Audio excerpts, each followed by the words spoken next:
Hello and welcome to another episode of Suggestive Language. I'm your host, Lucas Brooks, and with me today, I have one of the funniest people in Boston. I shit you not. Stand-up comic and self-identified potato, Tooky Kavanagh is joining us today. Hi. Hi, Tooky. Thank you so much for having me on. Thank you so much for jumping on board. Yeah. Tooky, how are you doing tonight? I am, considering there's a whole global pandemic, and we're all spiraling, I think I'm zigzagging, not quite spiraling.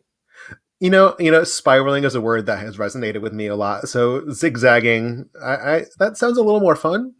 Yeah, Yeah, making the best. Making that's the best. great. So I met you. I think we were doing Smoke and Shadows. I think Yes. you were doing stand up, and I was the stage kitten. Does that sound right to Yes, you? that is Yeah. correct. And so actually, leading up to this and getting all prepared, I realized at least before the 10 minutes we spent preparing, we probably had never had a conversation for more than like 5 minutes at a time because we did that show, and then I've had you come judge Smut Slam a couple times. Yeah. It's so brief, so I'm glad we have like a full hour approximately, Yes. and we clearly have plenty to talk about. And like our Twitter banter is pretty solid, so I think we're gonna. I think this is gonna be pretty good. Okay, but after the Smoke and Shadows show when we met, Yeah, we became Facebook friends, and yeah. then you followed me on Twitter, and I was like, oh no, he shouldn't see this. But your tweets are gold, even when you're shit talking bands that I like. Oh, I'm sorry. I already forget. Was it Imagine I Dragons? think it was Imagine Drag. The Yeah. guy, I mean, I would absolutely rub my face on his abs like a cat on a scratcher, but I'm glad you said it first. Because same. Girl. oh my goodness, yeah, my Twitter is a hot mess. I'll probably touch on a couple things on there, and then hopefully they'll do. I think they'll do you justice. Ditto to Dan Reynolds' abs, especially when he. Did you see when he posted that the pride flag in support? But he was yeah, No. this was a couple years ago, and he like Ah, threw up like a pride flag to support his LGBT because he's like super religious. Um, oh, I, okay. I think he's Mormon or something. Really? But Huh. he wanted to make sure his LGBTQ fans knew that he loves them and supports them. So Mhm. he did the kindest thing a man like him could do, and posted a shirtless selfie of, or not, it wasn't a selfie, it was from a performance with him waving a pride flag above his head. And I was I like, I thank you. love I love a woke thirst trap. So Right. Hashtag woke thirst traps. That's probably gonna be the title of the episode. Thanks for that.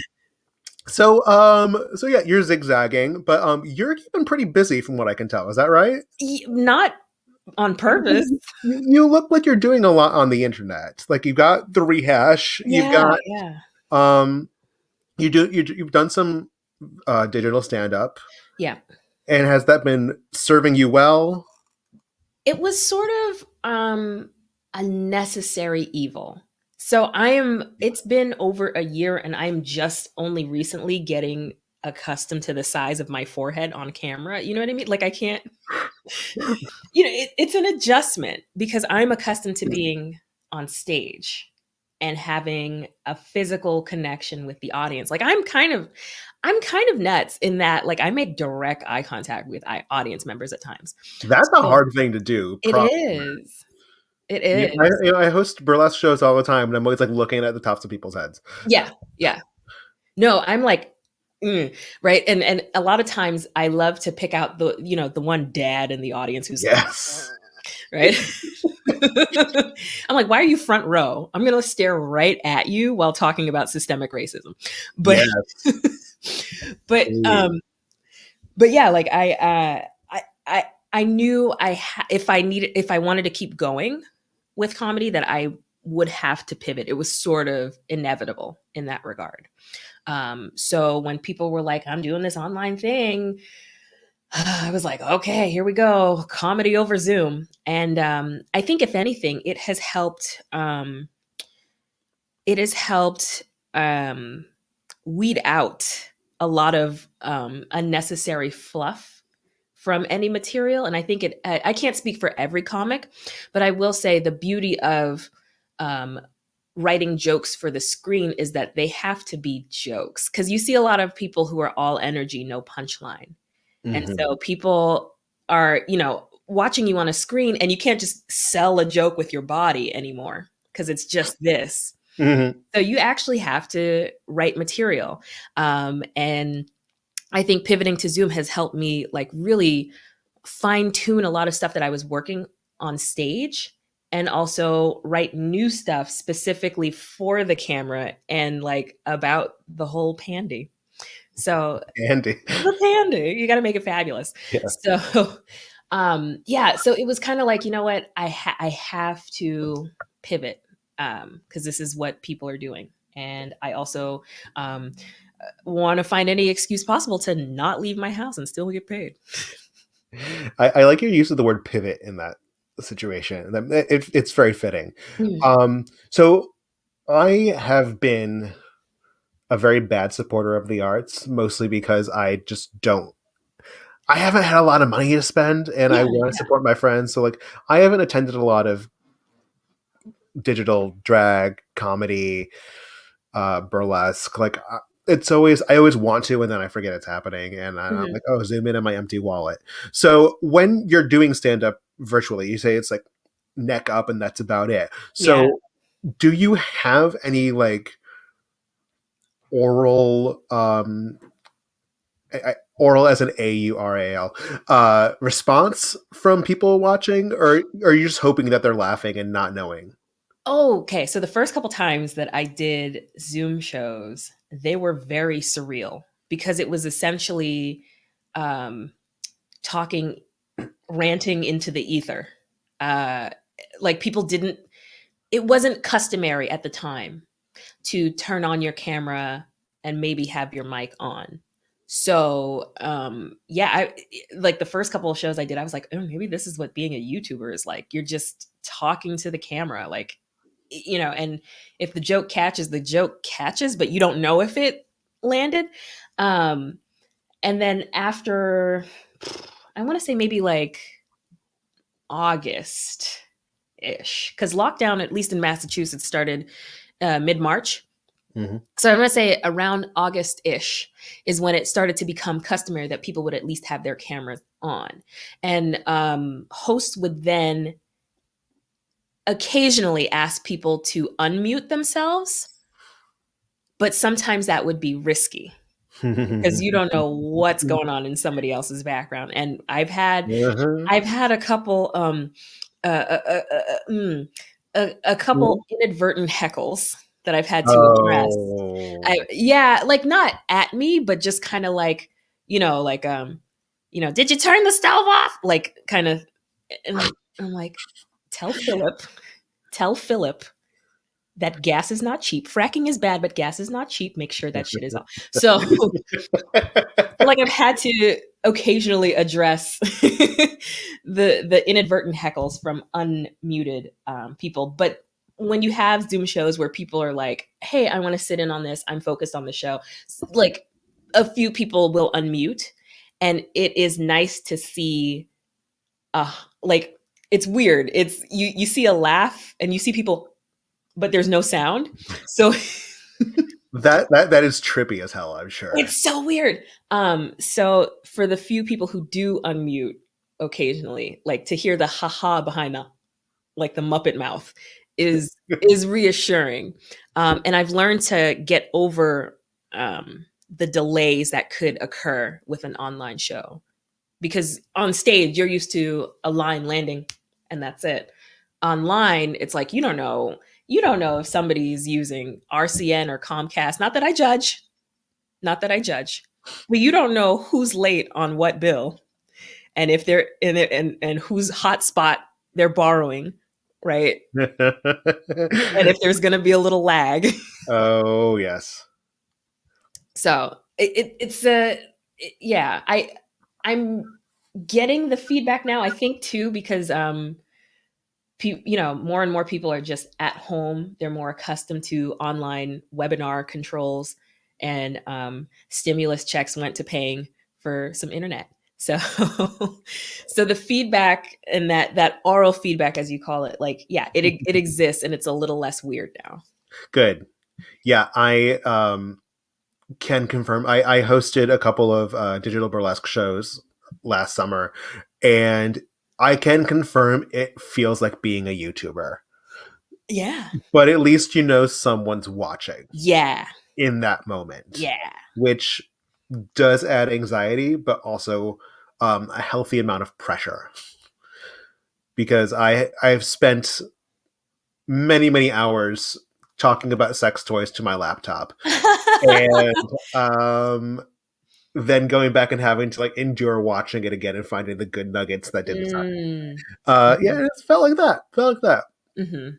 Um, Also, you need to tell me how digital drag and burlesque work, because I'm very like, everything I've done online is shoulders up, neck up for performers. So I'm like, yeah.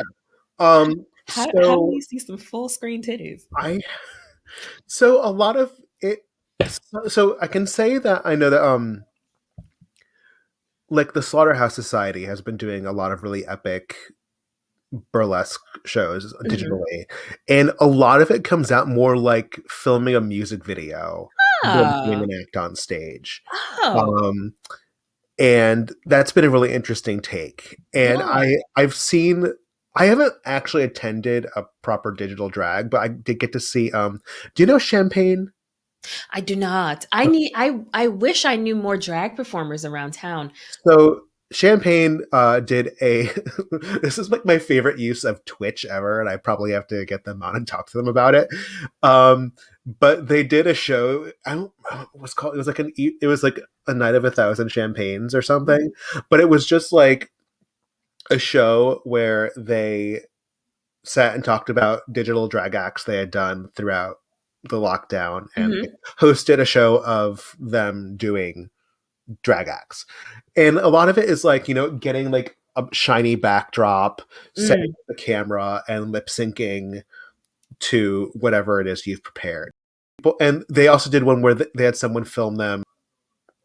It was filmed at Club Cafe. No, Ah.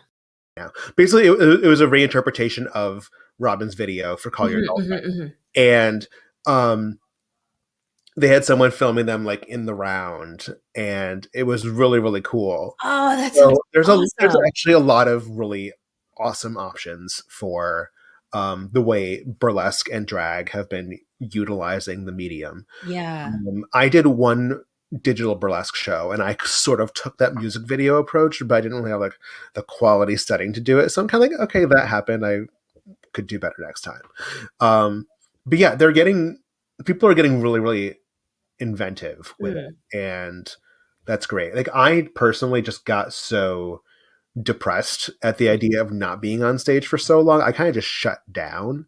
Same. So I haven't really pursued a lot of opportunities like that, and at this point, I'm feeling crunchy about it. But that's why we're here, you know. Yeah. Yeah, So yeah. Where in oh my god, I haven't been to Club Cafe in a couple years, but I performed there twice. Was it the back room or one the of the back front? room, yeah, The back room, yeah. Oh man. yeah. What a stage. Yes, especially the when they redecorated. I didn't always love like the old curtain bothered me. Mm. But luckily I've forgotten what it looks like. But then they got a new curtain that it flatters a lot more different Ah. type of shows. But yeah, I've spent that was not going to come out weird. But I spent a lot of time in the back room at Club Cafe. Yeah, yeah. But the back room at Club Cafe is a miniature theater cabaret space.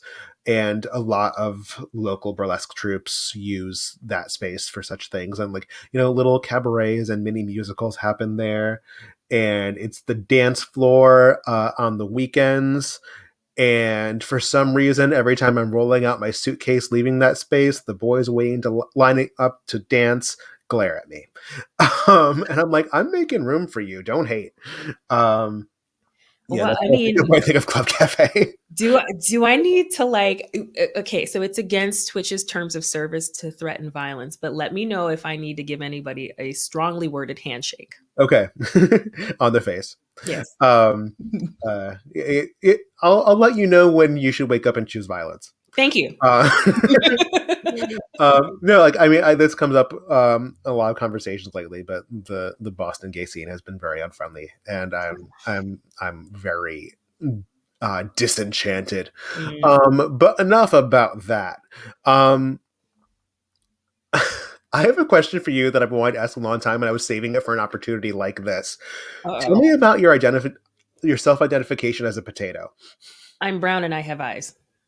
Okay. That's it. Brown and big eyes, yes. I don't know. For That's some it. reason, I was expecting something a lot more specific, but Nope. that checks out. Those things are accurate. I can see that those things are true. Thank you. Oh God, I love that though. Um, and so backtracking a little bit, not necessarily backtracking, just diverting, Mhm. pivoting, like you said. Pivoting. So how long have you been doing comedy? Oh, we don't count last year. Okay, of So we course. don't count 2020. No, we didn't Um, age a year at all. yeah. 4.5 at this point, Cute. minus the 2020. Yeah. And what inspired you? What got you started? What was that road like? Lay it on me, if you will. Spite, pure spite. I am fueled by spite. I I have had Hey. friends who for years are like, "Oh my god, you're so funny. You should do comedy." And I'm like, "No, f you. Like I don't know. Like I consider myself just like um a very serious, sincere person. Um and like I don't think I'm particularly funny, but other people hear what I have to say and they're like, "Oh, I never thought about it like that," but also haha.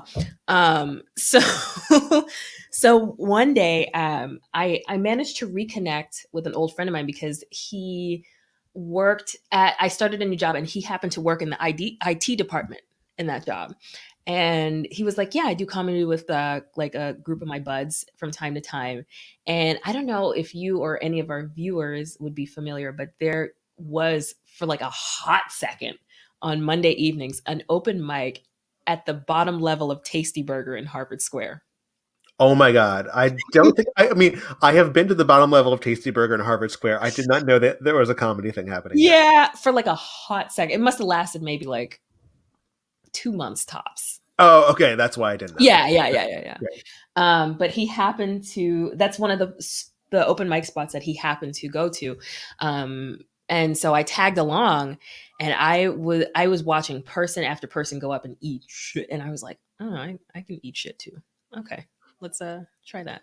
So like a couple weeks later, Holy shit, yeah, sounds I can just to the face. Just so I wrote some stuff and tried it out at a different open mic, not that one. fun. And I was like, oh, I'm gonna do this once and it's gonna suck.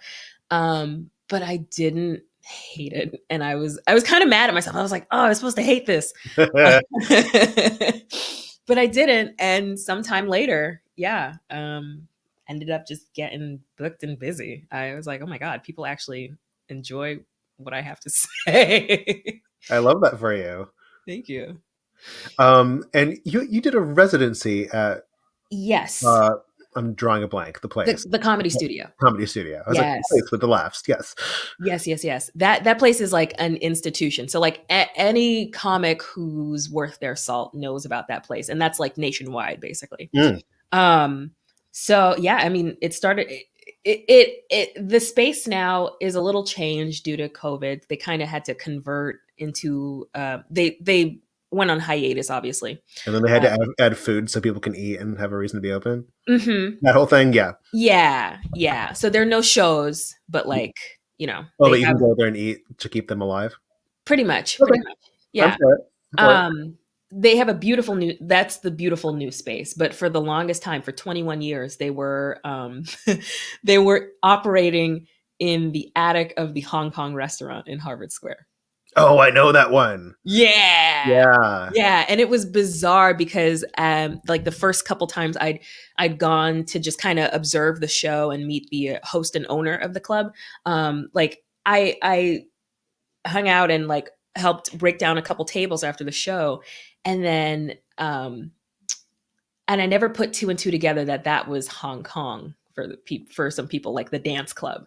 Mhm. Because like a week after I'd been there watching this incredible comedy show, because like a lot of incredible performers go there, especially on the weekends. Like, mm. But like a friend of mine who was DJing for a little bit posted photos, and I'm watching people desecrate this stage that I just saw. That I just saw like headline level comics from out of state Oh perform on, gosh. and I'm like, oh, someone definitely popped that pussy where you were staying. uh, Yeah. Defiling their legacy. Yes. So, well, in the best way. Yeah, Um, but I'm comic in all for residence. defiling. Don't get me wrong. Yeah. I do it all the time. And we love to see it. Um, but comic in residence is sort of a rite of passage for Boston-based comedians, anyway. And yeah, you do like an entire month of opening up the show. Like the host will come on and like introduce and blah blah blah, do a couple jokes on top. But you are the first performer for, and I did 31 performances my month. Shut up. Yeah, like it is. It's hard. It's hardcore. It's hardcore. Now, is that like every day, or is that like several days, several shows in one day? What does that look like? It I kind of know, but I want the people at home to know. yeah. So up until lockdown hit, it was it was Wednesday through Sunday with 2 shows on Fridays and Saturdays. And Tuesdays was the open mic that you hosted as comic in residence. And that would bring in upwards of 70 comics some nights if it was super busy. And they're each doing 3 minutes. And I purelled between every 5 handshakes of comics because I mean it Even took a before global COVID. pandemic for male comedians to start washing their hands. You need I completely believe that. Yeah. So Yeah. you get rewarded. You get, there is compensation, which is nice. But it is like it toughens you. It really puts some hairs on your chest. Like it makes you a stronger performer for Oh, I bet. sure. I Yeah. bet. Yeah. Yeah. I actually worked at not as a comic, but in a comedy club in New York I'm sorry. several years ago. It wasn't terrible. Oh, I got to see and meet a lot of really awesome comedians. cool. But I also know what you're saying about male comedians not washing their hands. But yeah, I got to see Eliza Schlesinger Ah, okay. before she really took off, and she Yeah. gave me a cookie, and she was wonderful. Oh, Janine Garofalo said hi to me one time. shut up. I'm very jealous of that. Yeah, and She is the face of Gen X for me.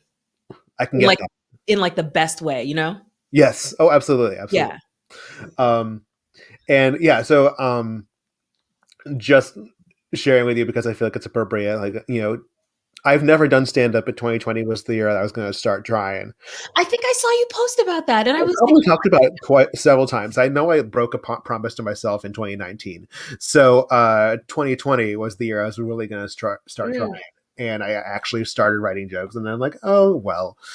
And a oh, lot yeah. of it comes out from, well, I've been hosting Smut Slam and Punk Rock and Yeah. Pasty Coppin in Boston, and I've gotten more comfortable with my funny voice. But also it was because I forget the occasion, but I was with Dylan Usher, and Yes, I love Dylan. yeah, and he promised me, or he assured me that if I did do stand up, I would be the best dressed male in Boston stand up, and I was Easily. like, that is a goal I want to attain. Easily. So I mean, I also want to be funny, but I'll take that title as well. So hopefully it's not too late. We'll see. No. But yeah, I'm a little grumpy about that. But You tell me where. And if I'm not like doing whatever that night, I will butt in seat for you. thank you. That means a lot. I will document that in my memory. Um, what was the next question? Oh, I know what I want to ask you. I want to ask you about your relationships with raccoons. Oh, every raccoon is my son, I regardless. know what I want. Yeah, regardless of the sex of the animal, every automatic son. It's a raccoon. It's my son. I know, and I really enjoy all of your my son posts. And did I see like a raccoon wedding picture? Did I make it up? Possibly. Who knows? I don't know. But it cracks me up. Although it makes me feel a little I have a pair of boxer briefs that I got from Me Undies that have raccoons all over them. Yes. So when I put them on, I'm like, Tooky's son is on my No, ass. well, if you don't want that to be my son, that's not your son. Not my son. The cousin. Yeah. Um, but I saw you post about the raccoon on The Masked Singer. Did you watch or did you just see pictures? We watch. We So you know watched who The it Masked was. Singer at home. Yeah. I am not proud of the level of obsession I have with The Masked Singer because no, I have watched it religiously for 4 seasons. Yes. Is it 4 or is it 5? I think Five. we're This is 5 now. five. Yeah. This is five. But like, they have so like Jenny McCarthy is so problematic. Robin Thicke is I can't get I'm not over blurred lines. Eh, I don't understand why people think Ken Jeong's funny. Um, are we fighting now? no. That Oh, is a. oh, that's an agreement face. Good. Um, I think Nicole Scherzinger's fine. Yeah, she's fine.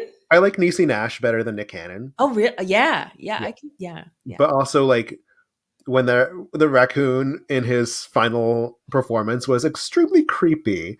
A little bit. And when he was revealed, I was like, oh, that makes Right. sense. Right. For folks listening at home, spoilers if you don't want to know. Block your ears at this point. But the raccoon was Danny Trejo, who I only know from his performance on The Flash, personally, because Ah. I'm disassociated with a lot of pop culture, surprisingly to some people. But I also I showed him to a friend who referred to him as El Tortuga from Oh, Breaking Bad. yes. So Yes. that might be relevant to someone's interest. Yes. That's where I know him from for sure.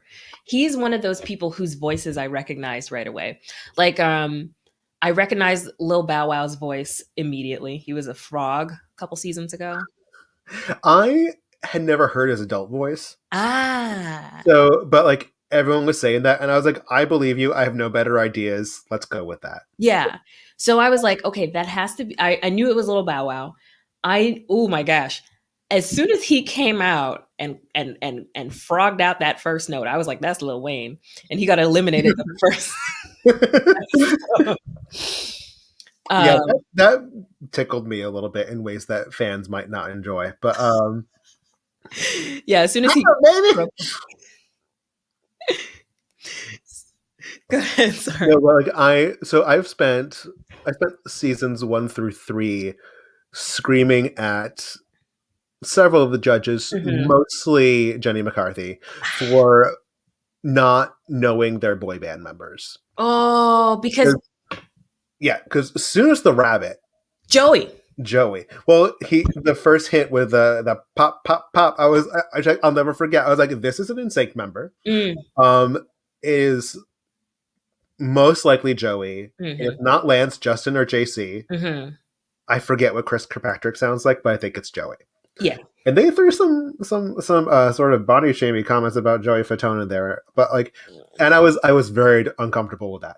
But every season I've been like, okay, there's like always a boy band member, Mhm, and mhm. because Justin McCartney was the turtle, um, Yes.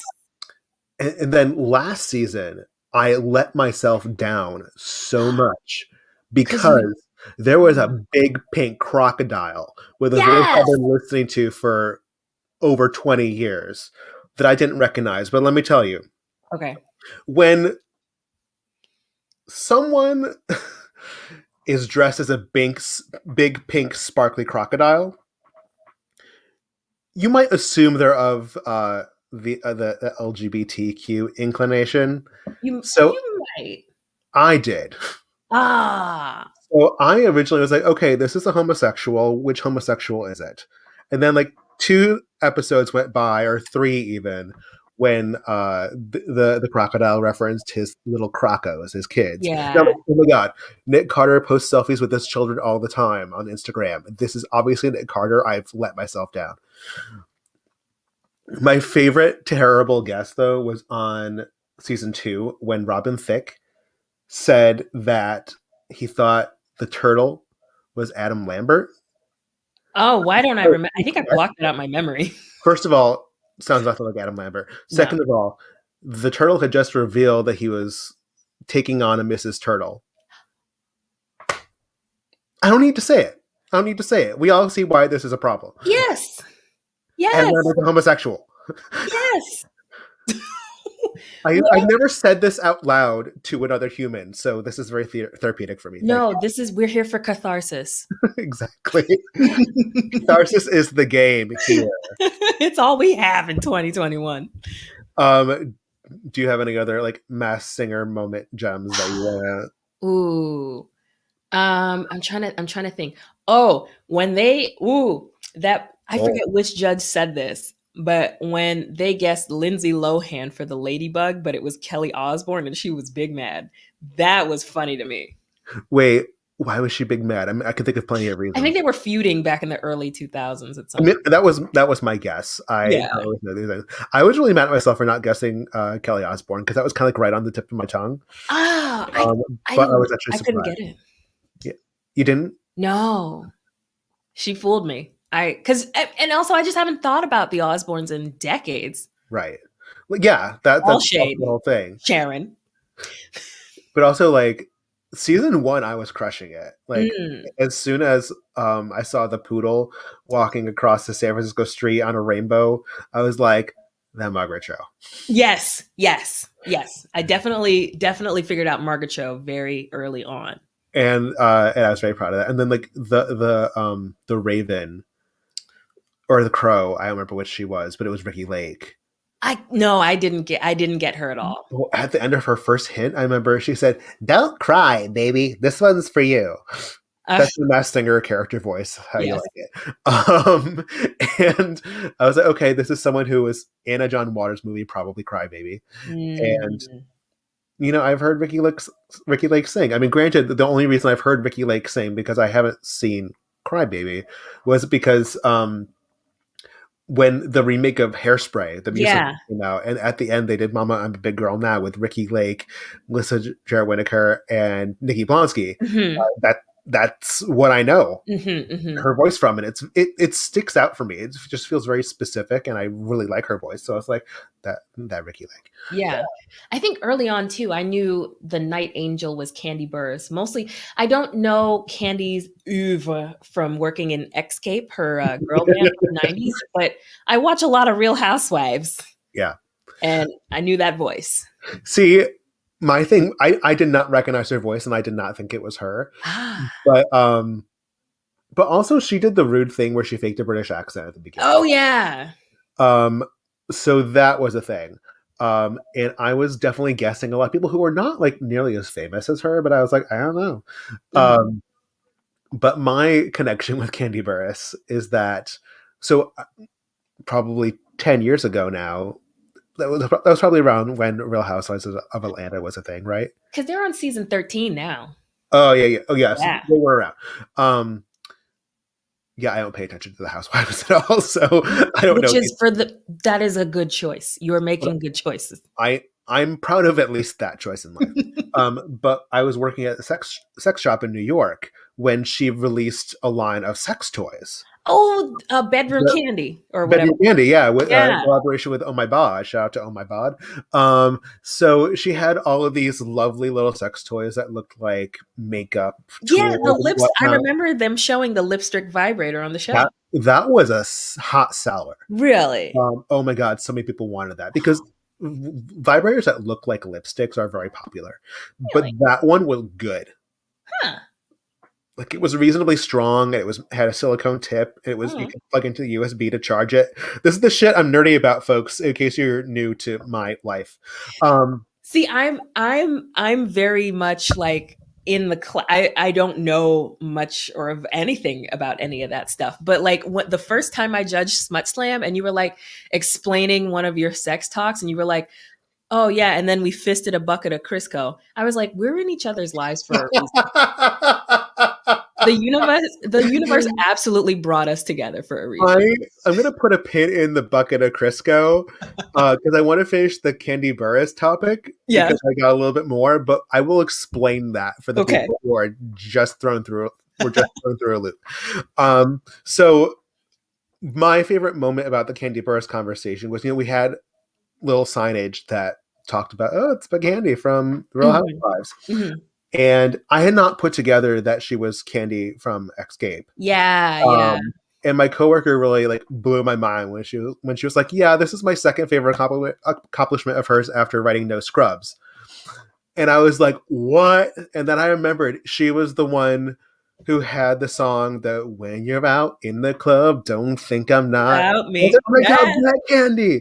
That was, Yeah. I think, now 5. I love that era. Ugh. I mean, the memories, the memories. She The probably, she's a hell of a songwriter too. She was mhm. so prolific at one point. I don't know how much songwriting she's doing now, just because she has so many other ventures. Yeah. Um, but my God, was she prolific? Oh my god. Like I did not appreciate her enough in that era. But I mean, Yeah, obviously she's gone on to so much more and she's living her best life. She won yeah. the Masked Singer. So Candy's doing great. Yes. Um but that definitely uh you know enhanced my opinion of her, Hmm. aside from like I just don't really care about reality stars in general, and I don't think That that people who are successful at it are necessarily people I want to follow. Yeah. Um, cough, cough, Candy Muse. Um, I'm making enemies tonight. Um, but so let me explain to the lovely people at home about the time I fisted a bucket of Crisco. I'm so glad you brought this up. I forgot. I definitely had no recollection that you were there for that conversation. Yeah. So I teach sex stuff. I teach a lot of sexual techniques. I'm a toy nerd. I hope I don't get kicked off Twitch for talking about this. But for a kink event in DC, my friend Strap on Joe and I uh, Tell presented a him I said workshop. hi just because that name is fantastic. Oh, Strap on Joe is fantastic. Yes. We did a workshop called the Dildo Demolition Derby. And this was where so we are both sex toy nerds and we know a lot about materials and what's good for your body and what's not. Mm. So we did a whole bunch of performative experiments on sex toys that we were ready to get rid of or that people had donated. Ah. So we wanted to show like the effects of certain materials and whatnot. So we had a bunch of silicone toys. We soaked them in silicone lube to show you which ones like melted down quickly and which didn't really have an issue. Mm. Because generally speaking, you should not combine silicone toys with silicone lube because the liquid silicone tries to bond to the solid and it sort of like either melts it down or in like a better case, it usually just like sort of creates like a weird film that you're not really going to get rid of. I'm talking a lot. No, I'm taking it in. This is, I mean, Yeah. noting. So yeah, don't put silicone lube on your silicone toys. Noting. But one of the things that we did was demonstrate the breakdown of latex barriers with oil-based lubes. Mm. And a common oil-based lube for very intense backdoor activity is Crisco. So we put condoms on our hands, latex condoms, and fisted a bucket of Crisco. And the condoms broke very quickly. So there you go. Wow. That was the lesson we learned from the Dildo Demolition Derby. Among others, we what one thing we did like you can do a flame test on a sex toy to see if it's the quality is good. So like if it's a real silicone toy, you can like light a lighter under it and it might get a little black, but you can wipe it off and it's fine. But if it's like not a body safe material, it's going to catch fire. So that's fun. Um, I'm blowing Tookie's mind. I didn't expect that. Yay. Yeah. Well, I mean, fun fact on my end, I'm here mostly because of my mom's latex allergy. So like that's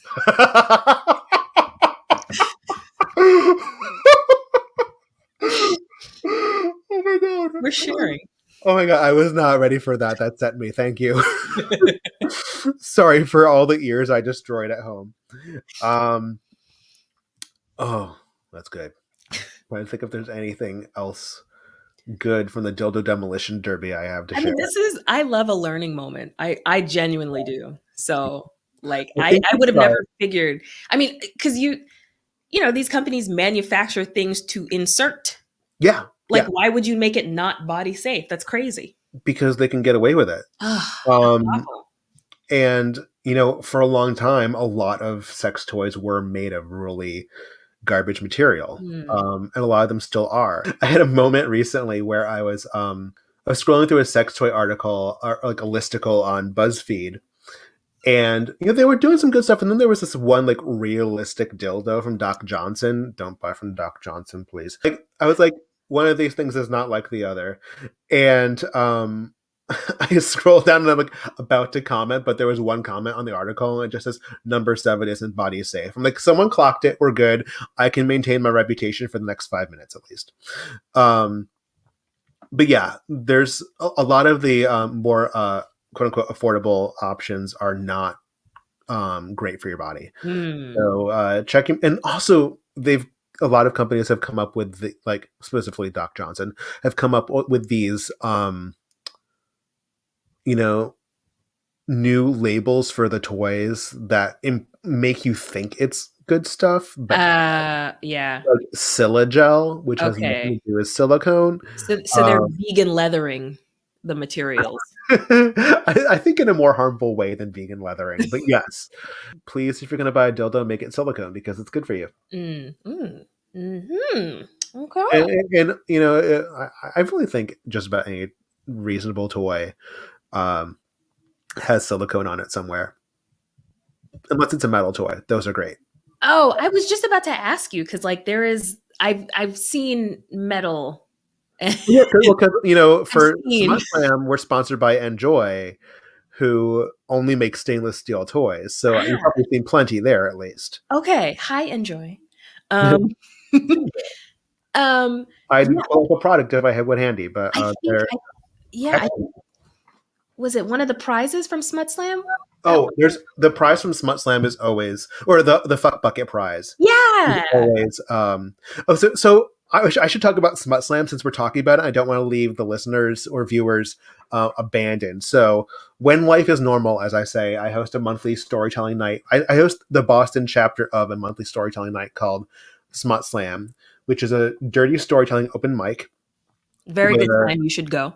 yeah, where people come up, tell stories, and compete to win sex toys. And there's always like a 3-person judging panel for my version, at least. And Tooky has done that at least a couple times. Mhm. And I, answer questions and read people's anonymous confessions. And actually, fun fact: next week's guest is going to be the host of Smut Slam DC, David Ooh. Darling. So that's a good time to shout out her. And we'll probably talk about some Enjoy toys some more because that's what we do. But yeah, the Enjoy Pure Wand is my favorite. I think it's the key to world peace. I think anyone Oh. who should get one and put it in their front or back hole and just be a happier person. It worked for me and several people that I used them on. So yeah, Oh, this so is where the show gets suggestive, guys. this is yes. Well, this is suggestive Yeah, language. it's like I never promised that the show is actually going to get into a dirty conversation area, but I'm always glad when it does. Um, Oh, okay. So, well, here's another. I feel like I don't know. I hope I'm not speaking out of turn here. But Probably, are there? I mean, but like we got butt plugs. Like that's one thing. yeah. But do they make other um apparati that are all hole compatible or specific hole compatible? Are you talking about Enjoy? Yeah. Yeah, yeah. I mean, so a lot of the toys I get from them. So all of the toys that I get from them are at least butt friendly. Okay. The Pure Wand and the Fun Wand they were actually designed for vaginal use, I think, or Ah. just for both. But the Pure Wand is like the best G spot thing Hmm. ever, probably. At least in terms of those that don't vibrate. Ah. Um, and yeah, it's great. And it's got 2 ends, and you can use a big one or a small one. They Oh. also make a toy called the 11, which Oh. so Whoa. for my very first Smut Slam, the creators of Enjoy actually attended and also contributed an 11 for a winner. And the 11 is, it is 11 inches, but it is Oh, like, oh, whoa, oh. but it is thick with two C's. Like it is girthy and like it's basically a stainless steel club. Oh God. It's What a beer bottle. it's bigger than that. Well, there is an end that's probably more beer bottle ish, but the other Okay. end, like I feel like I can't show it here. I'll show Right. you later though. Yeah. Um, I don't think it's for me, but like I'm curious and I right. support anybody who is gonna use that. So I'll say this. There was a day, it was New Year's Day when I was working in the sex shop, Mhm. and there were five. I was the fifth person to clock in that day, and it was dead. Ugh. And we were all like, why are we all here? Mhm. And we felt like we were being like set up for Mm. like a reaping or like, to be killed off. Oh. Hunger Games Oh scenario. my God. And so then we all started planning, if we are being hunted, what's our first weapon of choice? We all went for the 11. Ah! So just a little context for you. So it is your sex toy and weapon of choice. Exactly. Perfect. And I don't own the 11. I don't really have a reason to. Like Mhm. maybe someday I'll have people I can use it on, but it's never going to be me. Mm. Mm. Mm. Um, Mhm. yeah. But it also comes in like a really cute like little leather satchel. Oh, So you look really fancy doing it. I love an accessory. Yeah, it's fancy. Yeah, I don't have one of those, but there was a time when I was living in New York Mhm. where, and I think I said this at Smut Slam, where there were actually a lot of anti-gay attacks happening out of Oh, nowhere. So I actually started carrying my Pure Wand around with me, uh, okay. just in case I got jumped and I could clobber someone with this hunk of metal that had also been in my ass. That's extra Ugh. vengeful, I think.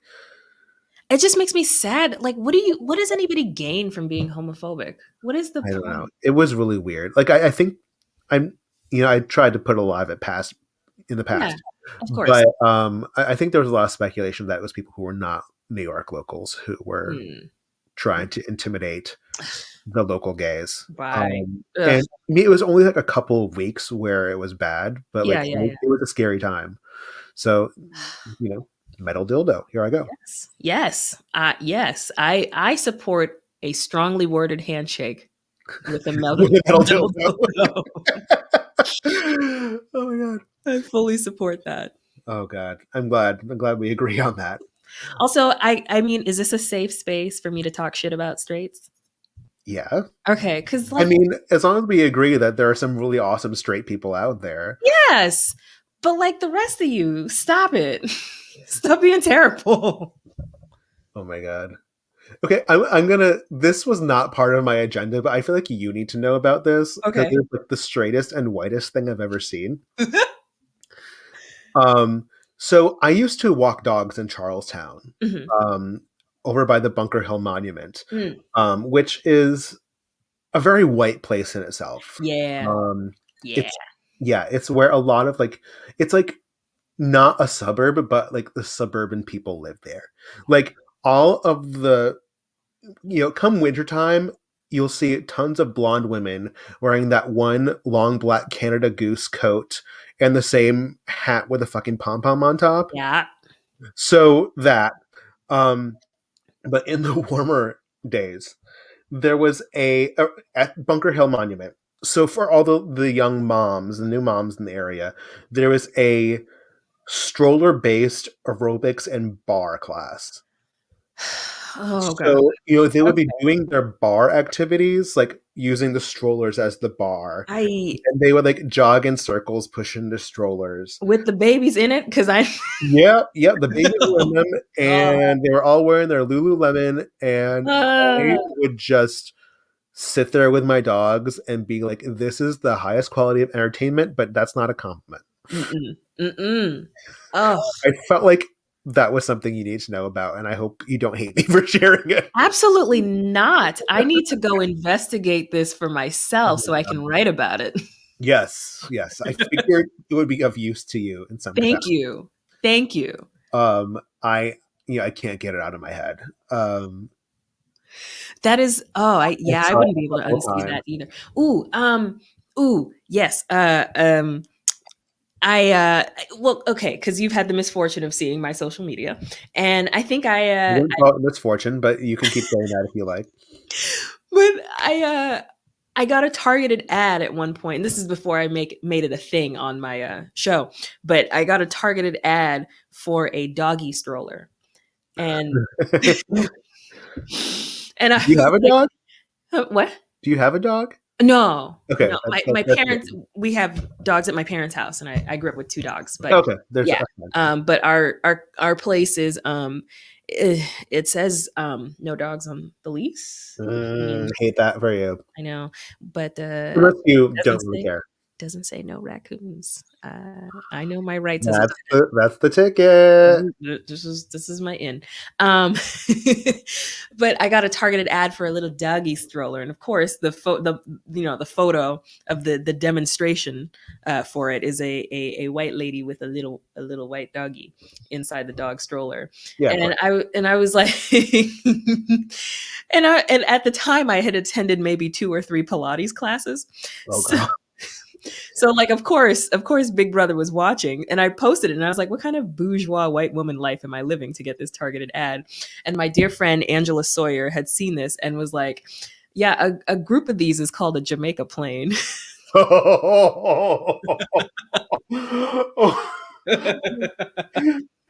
For those who don't know, I live in Jamaica Plain, so that is a very special reference. Um, yeah. Feels right, yeah. Yeah. I mean, Feels I haven't seen as many dog strollers in Jamaica Plain as you would think, but right. the Yeah, joke is solid. The joke is solid. yes, Um, it resonates for a reason. yeah, yeah, yeah. Especially as the gentrification continues. Oh, you know what? I Yeah. saw at one point in the before times, I was taking a lift to a show, and because I have friends who, you know, we all grew up in Boston, and a lot of them still live in certain pockets of the city, and like there's this weird fuzzy area between Jamaica Plain and Roxbury where a couple of my friends live, and I would, go like drive. I don't drive, but like anytime I'd be going to take the T or whatever, or like my mom gave me a ride to go hang out with my parents. Like I drive by certain places en route to my friend's house, and while I was en route to a show in JP, I rode by in the lift and saw this place that was like an alleged crack house, and it is now a cat hospital. And I'm like, that's the most Jamaica Plain thing. Wait, where did you say this was? It's a cat hospital. I'm surprised I don't know about this. Yeah, it used to be, it used to be a bando, as the kids call it. And Bando. I haven't heard that term. I've yeah, learned it. yeah. So so it is a cat hospital now. Okay. Well, the kitties need their doctors, so I that's good. guess so. I guess so. I'm just surprised I don't know about it because I literally work in a pet store in the Jamaica Plain, and I can't. I should be able to direct people to this. Um, wow. No, I definitely wanted to touch on something. So I tuned into the rehash on Friday. I'm sorry. But Um, also, I'm glad. you yes, you should be because I finally got time to watch RuPaul's Drag Race because Oh. my roommate had been watching the Celtics game or something, Mhm. and I was like, I can get the TV because I can't engage with the world until I've watched Drag Race because everyone will spoil it for me. Yeah. And I was like, ugh. But then I was like, okay, Toki's gonna do the rehash. I can distract myself for that. But then the thing was vacated, and I was like, okay, I'm going in. Okay, I'm gonna watch the rehash.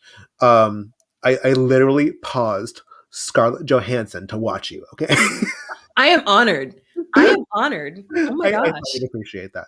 Um, But yeah, I was really enjoying the targeted ad segment. Mm. Also, it was really funny because Mike Kaplan used to perform at the comedy club that I went. Yeah. I hadn't seen him for anything in years. I was like, oh my god, you have a beard and all the hair. But I love him. He's hilarious. So that was really exciting. Because Mike is sweet, great. yeah, He's such an awesome person. yeah. And we've never met. We've been in the same room, but we have never met. So I wouldn't like gush openly. But I'm like, yeah, good. Um, and you were talking about the targeted ads, and haven't had anything. Well, I'm sure I've had things that were that weird, but I haven't documented them because I wanted to forget. That But is fair. I had a story that I figured was relevant to your interests Please. in terms of targeted ads. Do Because tell. so when I was living in Brooklyn, one day my roommate he had bought a coat online. He was like, "Oh, by the way, I got this coat. It's too small on me. It would probably fit you. Do you just want it?" And I was like, and I looked at it. I was like, "Yeah, this is pretty cute. I'll wear it. Sure, why not?" And he headed out for something. Can't remember what. 2 minutes after he's out the door, I get a targeted ad on Facebook for the exact same coat. Ugh. Creepy. This is So the most creepy. freaky targeted ad thing I'd ever. So creepy. See, I don't know what I'm doing to get the targeted ads that I get because instead of like cute coats and like other interesting garments, I get targeted ads for crock nuts, which Yes. crock nuts, like truck nuts, but for your Crocs. Yeah. Like, why? I don't know. I don't know who that person is. I don't think I want to. I mean, first of all, they're wearing Crocs. Second of all, they're putting testicles on them. I can't relate to that human being. I can't. And like I was telling Mike on Friday, like I can't. I don't. First of all, I never got on board with the idea of gendering a truck. Like, why are maybe your truck is a dainty lady. I don't know why you're putting nuts on her. Okay, why are we? Why are Maybe you your putting nuts 18 on her? wheeler is femme. Okay, like why? Like why are you putting your nuts on a truck?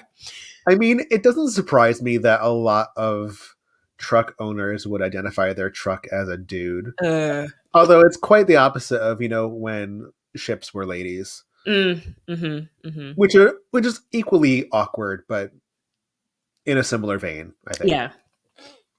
I don't know. I've never felt a her from a boat. I've been on a couple boats and I'm like, this is a dude. Like I mean, I this makes sense to me. thank you. Also, I saw a duck tour the other day. Oh, I saw 3 duck tours actually. I was yeah. walking Oh, they're around the happening. North End, Wow. and they're happening, and I'm like, Happening. choices, but okay. Yeah. Yeah. There are people on them. That's the more surprising part to me. Ooh. I mean, how close together were they? I mean, I mean, there was like 5 of them on the whole boat, okay. Okay. but still, I Yeah. did not get it. Honestly, I'm more concerned about what's in the Charles than you know, a virus that's transmitted through the air. But that's just me though. I mean, I'm concerned about both. No. I am concerned about. I'm saying I'm more concerned about Yes, but the I'm Charles one. equally concerned about both. Yes. But I understand your angle for sure. Yeah, because it's like I've lived here almost my entire life, and I'm like I'm one of those kids whose parents and whose friends' parents, like every parent is like you go in the Charles, you emerge radioactive. You know what I'm saying? So Oh yeah, yeah. no. A friend of mine in the burlesque scene, Brandy Wine, has an act as the Charles River Mermaid. Oh my. Yeah, it is. It is Oh. pretty much exactly what you're describing.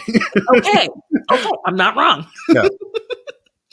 We were very concerned about the virus, but also don't walk into the Charles.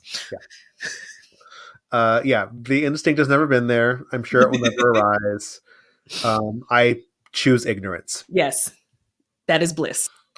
So I want to cut to the part of the show I like to call getting suggestive. And Okay. that's where I ask, what do you suggest? What is a thing that you are obsessed with, gagged over, love to Ooh. death, or hate?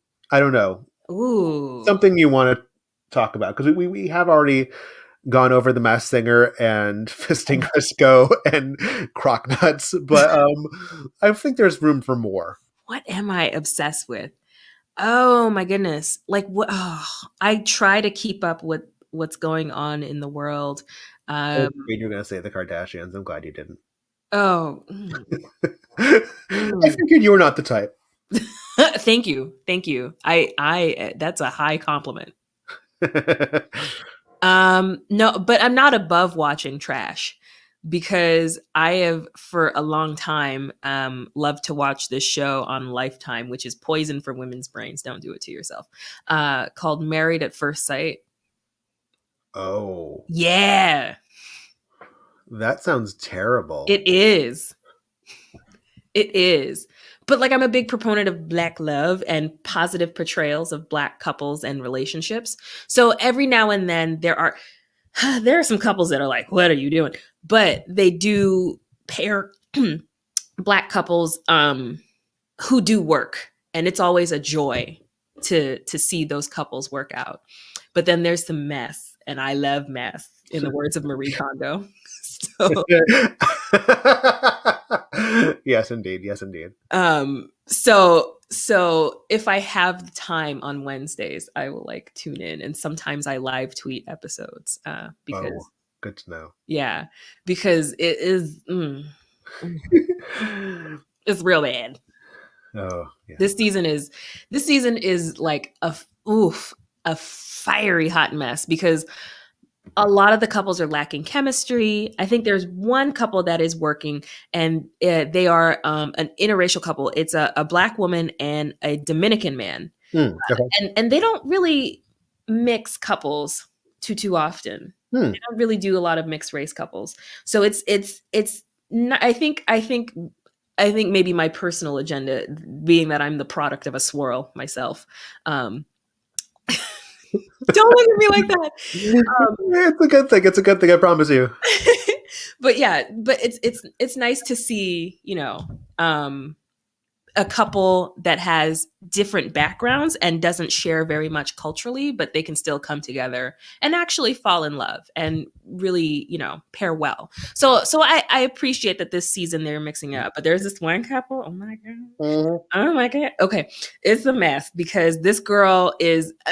No disrespect to anybody who is a very religious person, but there are aspects of organized religion that I side eye a lot, especially like the really patriarchal indoctrination and the way women are kind of in certain pockets of Christianity, like where women are really conditioned to be subservient Mhm.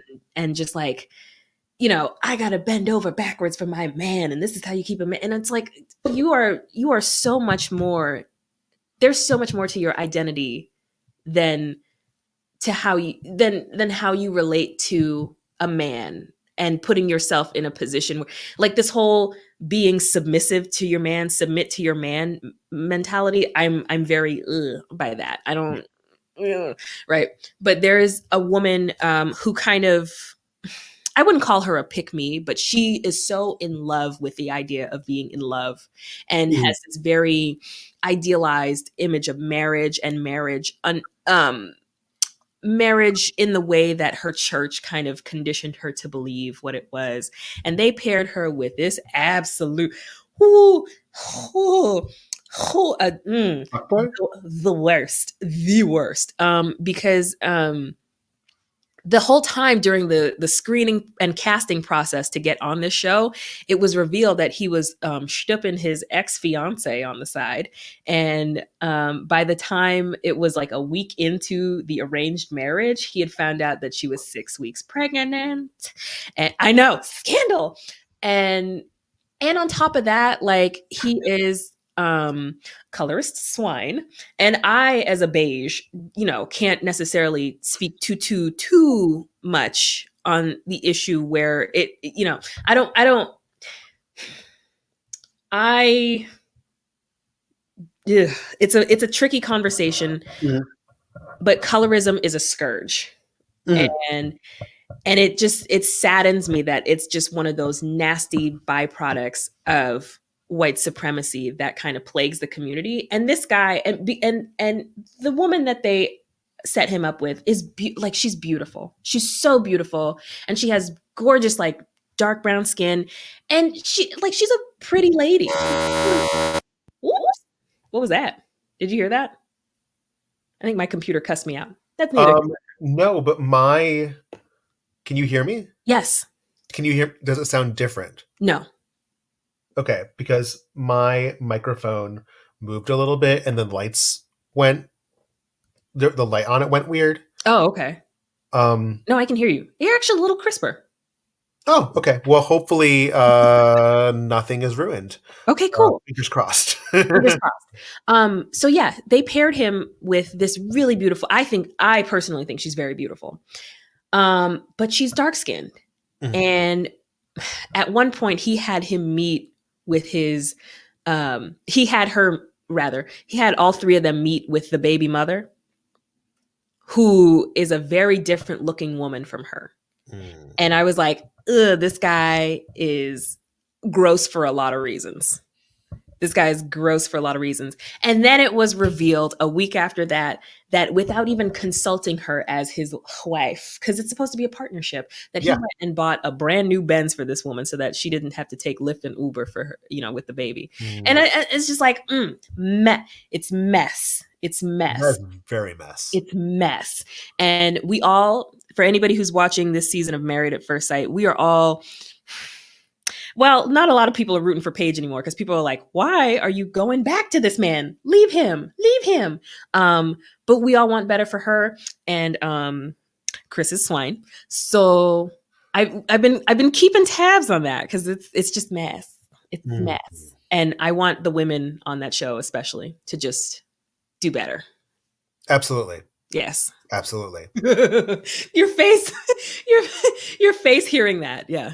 Yeah, no, I'm like It's awful. I feel like so much like for a while all the television was reality television and I was Yeah. miserable, and then they finally started bringing scripts and acting back and I was grateful. Yes. But like I have never really been excited about reality television save for RuPaul's Drag Race, which I watch religiously but feel terrible about because the fracking. Yes. But and other problematic shit. Of course. But it's like one of the few things I have to look forward to in life right now. But like some reality television that I'm hearing about now makes me so uncomfortable. And that's one of them, along with 90 Day Fiance. I don't watch that. And like Love Island and yeah, I just cannot. Yeah, almost any like romance based reality show is a no for me. The only exception was, God, how old was that? It was probably like 15 years ago. It was on Bravo called Boy Meets Boy. Oh, this was before Bravo mainstreamed. It was like short. It was kind of around the time. Well, maybe a little bit after the first Queer Eye. Okay. But like so. I'll say it here. You heard it first, but actually, no. I put it in one of my one man shows. What am I talking about? It was probably around my last year of high school, which was 2005. Because within the first couple weeks of moving to New York, I hooked up with the guy who had been on the show. So that's my timeline. So it was, 16 years ago. Wow. And it was cute. It was because it was cute. It was cute and it was gay, and that's my show.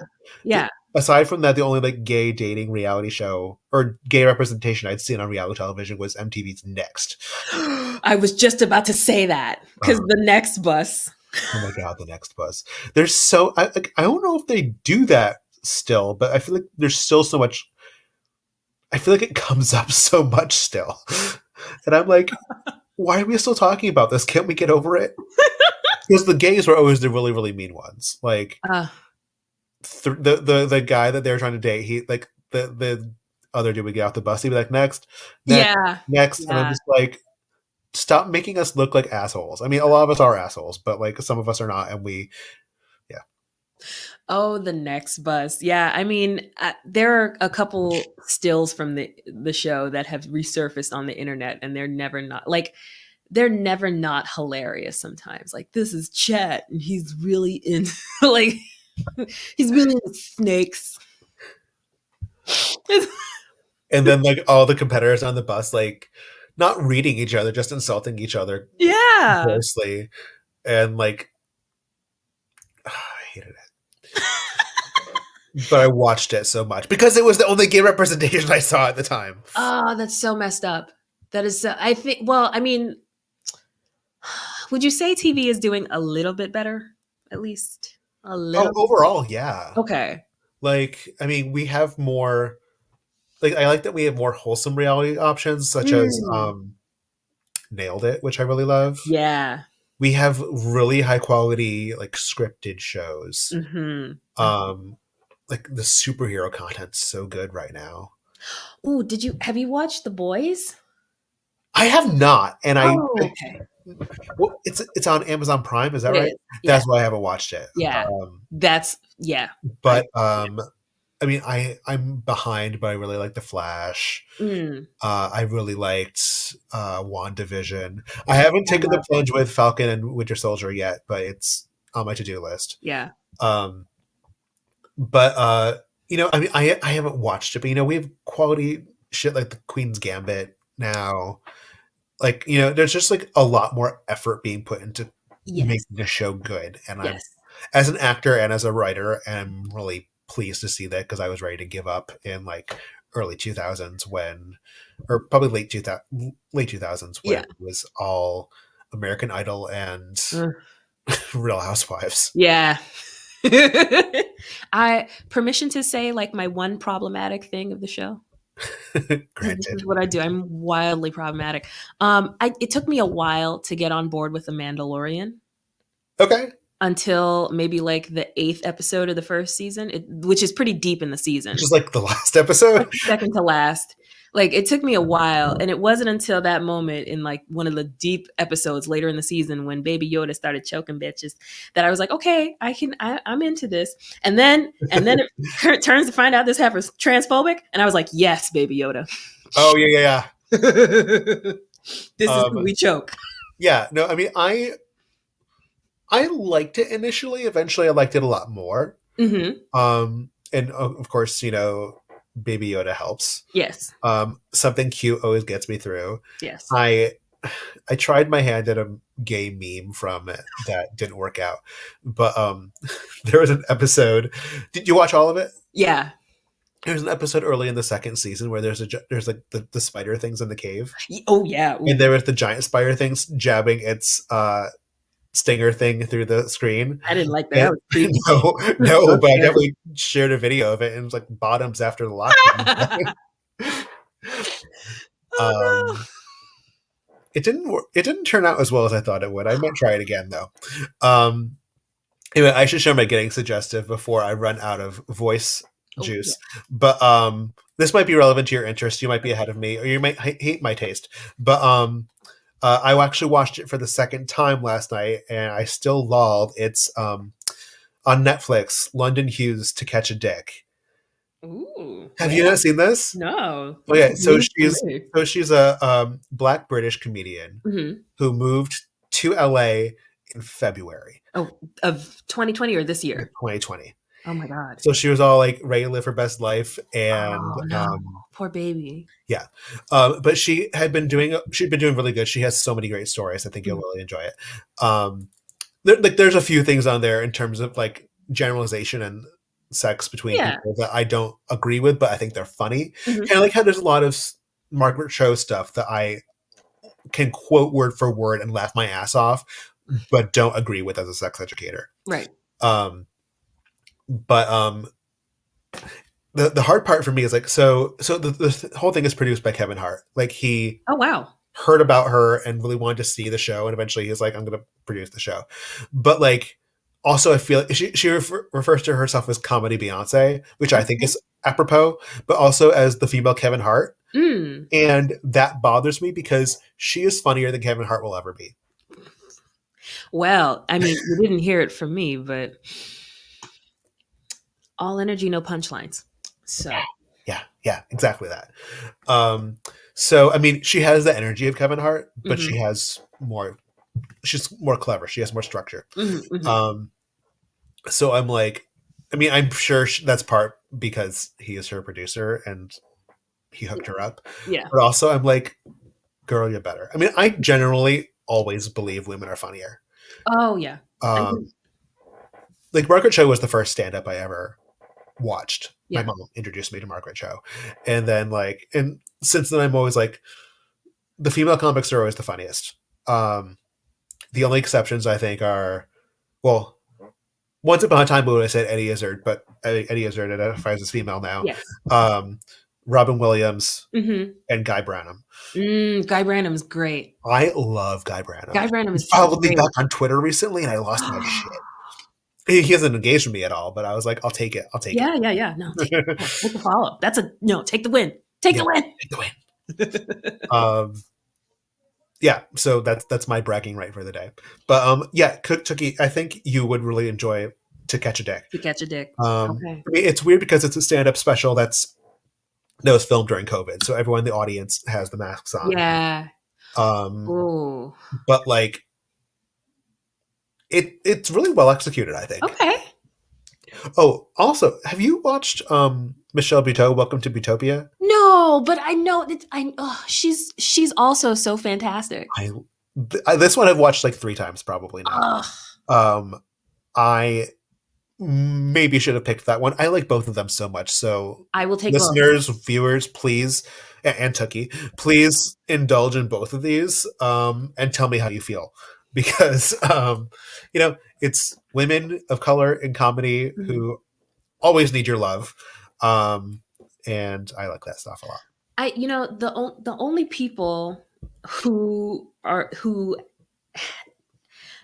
fix their mouth to say something as bonkers as women, as thinking that women aren't funny, are like the least funny people.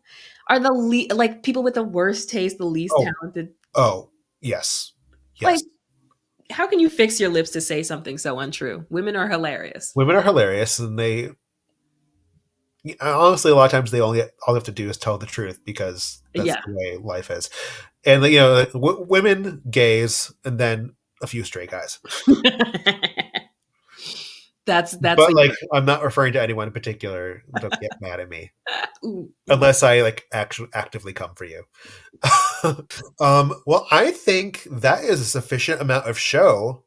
I think we did the thing. I think we did the whole damn thing. We did the damn thing. This was a great time, Tookie. Thank you so much for joining me and taking the plunge and doing this weird show that I started doing with me. No, I wouldn't have. You asked me, and I was like, "Oh my god, I would not miss this." You have and I was honored. My shit online. Yes. Before we go, I know, but please tell people where they can find you. And what you're doing and stuff. Phew. Okay. All right. Every Tuesday at 8:30 p.m. Eastern time, on Twitch and on YouTube and on Facebook Live, if you're about that life, I co-host with 2 dudes, Norm, a Cheers podcast about the 80s sitcom Cheers. When we're going episode by episode, and I am roasting those white people. It's a good time. And Fridays, you can catch me on hosting The Rehash with my co-host David Thomas every Friday night, 10:30 p.m. Eastern on Twitch at 2MB Studios, and you can always catch the replay on YouTube because that's what we do. We oh my god, there is an archive of my mess. TookyKavanagh.com. I update my show calendar for the month usually, and I wish me luck. Baby's first live show in like almost a year, I think. Yeah, over a year at this point. Baby's first live show coming up. I will be at Laugh Boston on April 9th and 10th. Wow. At 7:30 p.m. Very, very limited seating. I bet. Yeah, very limited seating. You unlike the guy who complained that I spent $15,000 on a Disney vacation and went and got arrested because he wouldn't let him take their temperature at a restaurant. You're gonna get your temperature taken at a comedy club before you come sit down, and don't talk to me after because safety. Okay. Yeah. But yeah, Baby's first live show indoors, which is knock on wood. Wish me luck. Yeah, definitely. Thank you. But yeah, and then I'm on these internet streets at Tooky Monster, all one word, on the Twitter and Instagram. Follow at your own risk. I highly endorse Tookie's content. Don't let her fool you. It is a time. Ooh, and this week on the rehash, for those of you who so dare to tune in, we are reviewing the early 2000s gem, Josie and the Pussycats. Oh my God.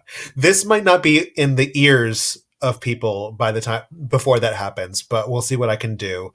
But for the people watching, you know, and I'll try to spread that around. Yeah. Oh, or April 16th, the episode you're on. Spoiler. Spoiler, I'm on as of like about an hour ago. Spoiler. I'm so excited. We'll be reviewing the Happy Time Murders, which is on Netflix. Which there, I could have gone my whole black ass life without seeing a Muppet jizz, but there is silly. Oh, it's that one. Okay. Now I know what we're talking about. Yeah, I haven't seen it, but yeah. You're not under any obligation to watch. I'll tell you that. Okay. But yeah, that's what I'm doing. Great. Well, this has been a joy. Thank you. We learned so much about each other and talked about so many obscure things that I'll explain to people later on. But in the best way, and usually it's mostly about me. So thank you so much for your time. Thank you. It was a joy to have you, and I hope we can stay in touch. Well, we're doing the rehash thing soon, so I'll be talking to you soon. Yay. All right. Thanks. Have a good one.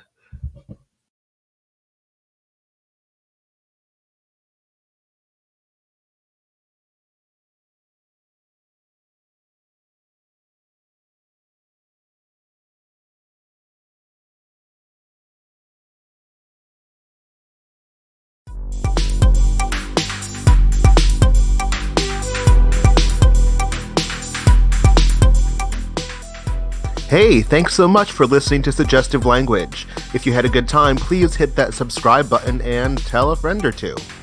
You can catch episodes live Monday nights on Twitch at 9 p.m. handle Intellectual Homosexual. And always, you can listen on your podcast platform of choice every Wednesday. See you again soon.